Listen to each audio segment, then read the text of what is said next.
नमस्कार, आप देख रहे हैं समाचार 24 प्लस और आज मैं आपको मिलवाने वाला हूं एक ऐसे एडवोकेट से जिसको हाल ही में हरियाणा के शिक्षा मंत्री कंवरपाल गुर्जर जी के द्वारा बेस्ट एडवोकेट से सम्मानित किया जा चुका है। और मैं आपको बता दूं कि एडवोकेट तरुण अरोड़ा इस वक्त मेरे साथ चैनल की स्क्रीन पे हैं। इनको पहले से ही बहुत ज्यादा संस्थाओं ने सम्मानित किया हुआ है। साथ ही साथ एडवोकेट तो है, उसके अलावा समाज सेवा में आए दिन लगे रहते हैं। महिला सशक्तिकरण, वुमेन एम्पावरमेंट के ऊपर इतना ज्यादा काम ये कर चुके हैं और खासकर ऐसी महिलाओं के लिए काम करते हैं जो वाकई में ही इनके पास एक पीड़ित या ऐसा कुछ केस लेके आती हैं जो फीस नहीं दे पाती, उनके लिए फीस में फ्री में केस लड़ते भी हैं और साथ ही साथ उनसे कोई चार्ज भी नहीं करते। इसका कहने का मतलब एडवोकेट के साथ साथ समाज सेवा के साथ साथ एक बहुत अच्छे और नेक दिल के इंसान भी हैं। लगातार बहुत संस्थाओं ने इनको बेस्ट एडवोकेट के द्वारा सम्मानित किया गया है, बेस्ट सोशल एक्टिविस्ट के द्वारा ही सम्मानित किए जा चुके हैं। फरीदाबाद में जाना माना नाम है और आए दिन अगर हम देखा जाए सोशल मीडिया, न्यूज़पेपर क्लिपिंग्स पे इन लोग को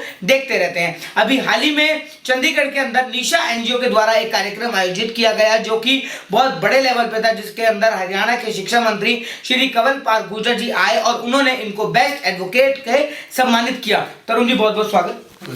सबसे पहले तरुण जी, कितना ज्यादा समय ऐसे निकाल लेते हैं, क्योंकि वकालत करते करते इतना टाइम कैसे निकल पाता है? क्योंकि हमने सोचा है कि सुना है वकीलों पे टाइम नहीं होता, तो सोशल वर्क करना, महिलाओं के लिए काम करना, ये कब से शुरू किया? देखिए, टाइम तो अपने हाथ में है कि हम कितना टाइम कहाँ देना चाहते हैं। ऐसा नहीं है कि वकीलों के पास समय नहीं होता, लेकिन हाँ, यदि कोई जानबूझकर ही समय न देना चाहे तो बात अलग है। और समाज हित जिसने करना है, समाज हित के लिए कार्य करने हैं, उसके लिए समय निकालना कोई बड़ी बात नहीं है।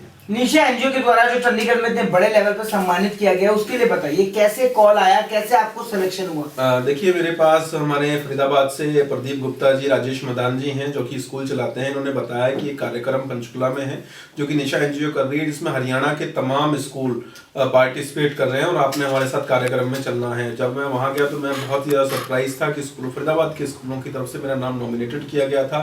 स्पेशली जो इसमें मेहनत रही है हमारे प्रदीप गुप्ता जी की, राजेश मदान जी की, शोभित आजाद जी की और डॉक्टर विमल पाल जी की, तमाम शिक्षाविदों ने पूर्ण रूप से प्रयास किया। और ये मेरे लिए अच्छा सरप्राइज भी था कि वहाँ जाकर के माननीय शिक्षा मंत्री जी ने हमें बेस्ट एडवोकेट अवार्ड से नवाजा। क्या लगता है सर, जब इतने सारे लोग सम्मानित करते हो, इतने बड़े लेवल पे आपको बुलाया जाता है और बेस्ट एडवोकेट, किसी का अगर बेस्ट लग जाना अपने आप में बहुत बड़ी सराहनीय बात होती है। ये सब आप भाइयों का सहयोग और प्यार है जो हमारे छोटे छोटे कार्यों को अपने सोशल मीडिया पर, न्यूज़पेपर में पब्लिश करते हैं, जिनसे ये सारी चीजें हो पाना संभव होता है। एक सवाल मैं जरूर पूछूंगा क्योंकि शायद किसी ने आपसे आज तक नहीं पूछा होगा। आप हरियाणा सरकार से सम्मानित होते हैं और उन्हीं के खिलाफ नोटिस लगाते हैं, उनको ही बताते हैं कि वो गलत काम कर रहे हैं। ये बहुत अलग है और कोई एडवोकेट नहीं करता, लेकिन पहले आप हैं जो करते हैं। देखिए, हमारा जो मोटिव है, ऐसा नहीं है कि कोई व्यक्ति अगर हमें सम्मानित कर रहा है या पैसे दे रहा है तो उसके खिलाफ कोई चीज आएगी तो हम उसे फाइट नहीं करेंगे। कोई भी व्यक्ति किसी भी क्षेत्र में आकर के जनता को किसी भी प्रकार से परेशान करेगा या किसी भी कानूनी नियमों की पालना नहीं होगी, चाहे वो मेरे घर का ही व्यक्ति क्यों ना हो, मेरे घर से मेरे संबंधित मेरा रिलेटिव ही क्यों ना हो, मैं उनके अगेंस्ट जरूर याचिका दायर करूंगा। अभी तक कौन सी करी? अभी तक हरियाणा सरकार के खिलाफ कई याचिकाएं दायर कर चुके हैं हम, जिसमें काफी सारी याचिकाएं जनहित की ही हैं, जिसमें एजुकेशन डिपार्टमेंट्स को लेकर के हमने दायर की है। मोबाइल टावर जिनसे लोगों को इश्यूज होते हैं वो हटवाने की याचिकाएं दायर की हैं। कई जगह हमने तंबाकू बैन करवाने के लिए भी याचिका जो भी बैन करवाया था हमने। 14 सितंबर 2021 को ऑनरेबल कोर्ट श्री जाकिर हुसैन साहब का एक जजमेंट आया था, एक डायरेक्शन आई थी, जिसमें फरीदाबाद के तीनों एसडीएम्स को, माननीय जिला उपायुक्त साहब को और माननीय पुलिस आयुक्त साहब को यह आदेश पारित किया गया था कि पूरे फरीदाबाद के अंदर इंश्योर करेंगे किसी भी स्कूल कॉलेज के आसपास 100 मीटर दायरे में तंबाकू नहीं बिकेगा। ये हुआ? कुछ टाइम के लिए किया गया था, कुछ टाइम के लिए चलान भी बहुत धड़ल्ले से किए गए थे, लेकिन फिर इस याचिका का आदेशों का पालना नहीं की गई, जिसको लेकर के हम माननीय न्यायालय में दोबारा से हमने कोर्ट ऑफ कंटेप्ट का मामला इनके खिलाफ दायर किया है, जिसमें हरियाणा सरकार, माननीय जिला उपायुक्त साहब, तीनों एसडीएम साहब और पुलिस कमिश्नर साहब पार्टी हैं। क्योंकि कोर्ट के आदेशों की पालना ना करना और डिस्ट्रिक्ट अटॉर्नी अगर पालना नहीं करेगी, डिस्ट्रिक्ट अथॉरिटी पालना नहीं करेगी, तो आमजन क्यों पालना करेगा कोर्ट के आदेशों की? चाहिए कि ये लोग नियमों की पालना करें, अगर नहीं करेंगे तो हम इसे कोर्ट ऑफ कंटेम्प्ट में माननीय न्यायालय सजा जरूर करवाएंगे। कोविड के अंदर ऐसा क्या आपने किया? क्योंकि कोविड 1 और कोविड 2 ने बहुत लोगों ने अपने लोगों को खोया, क्योंकि बहुत ज्यादा लोगों की डेथ्स हुई। कोविड 3 आने की संभावना थी, लेकिन भगवान की दुआ से अभी नहीं आया है। तो किस तरीके की प्रक्रिया, एक्टिविटीज आपके टीम के द्वारा की गई?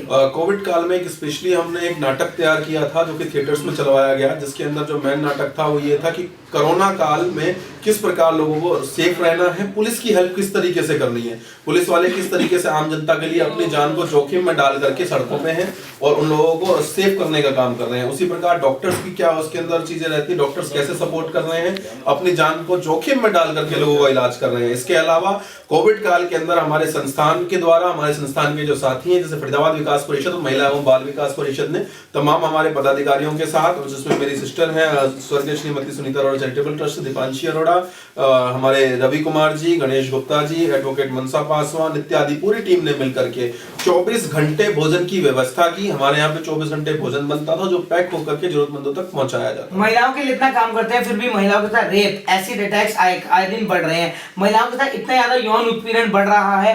फरीदाबाद के मैं ऐसे कितने केस आपको गिनवा दूंगा जो आए दिन किसी का रेप होता है। आजकल हमारी माँ बहनें घर से बाहर निकलने के लिए सुरक्षित अपने आप को महसूस नहीं करती। इस संदर्भ में ऐसा क्या आप कर रहे हैं कि आने वाले समय में हमारी माँ बहनें घर से बाहर निकलने से पहले एटलीस्ट सोचे ना कि वो सेफ है कि नहीं? देखिए, सबसे पहले तो हमारा जो प्रयास है तमाम फरीदाबाद की सभी आरडब्ल्यूओ के साथ मिल करके हर क्षेत्र में सीसीटीवी कैमरा लगाना, इंश्योर करना, और उसकी एक क्लिप जो है वो कंसर्न थाने में रहे और एक क्लिप आरडब्ल्यूओ के पदाधिकारियों के पास चलाई जा सके। दूसरा पॉइंट हमारा यह है कि कंसर्न जो भी एरिया है वहां पे नगर निगम इंश्योर करे कि रात के समय में भी वहां पर लाइटिंग हो, स्ट्रीट लाइटों की व्यवस्था की जाए। तीसरा पॉइंट हमारा ये है, इसके अंदर अभी याचिका पेंडिंग है कि सड़कों के जितने भी ऐसे नाके हैं, जितने भी ऐसे एरिया हैं जहां पर महिलाओं के साथ कोई घटना घटित हुई है या घटित होने की संभावना है, वहां पे पुलिस की पीसीआर लगातार गश्त पे रहे। एक पिटीशन हमारी कोर्ट में पेंडिंग है जिसमें आज ही डेट थी। इसमें हमने हरियाणा सरकार को पार्टी बना करके स्पेशली मांग की है कि फरीदाबाद के नगर निगम को, जिला उपायुक्त साहब को एक निर्देश पास करें कि महिलाओं के साथ किसी भी क्षेत्र में यदि घटना घटित होती है, वो ज्यादातर सुनसान एरिया होते हैं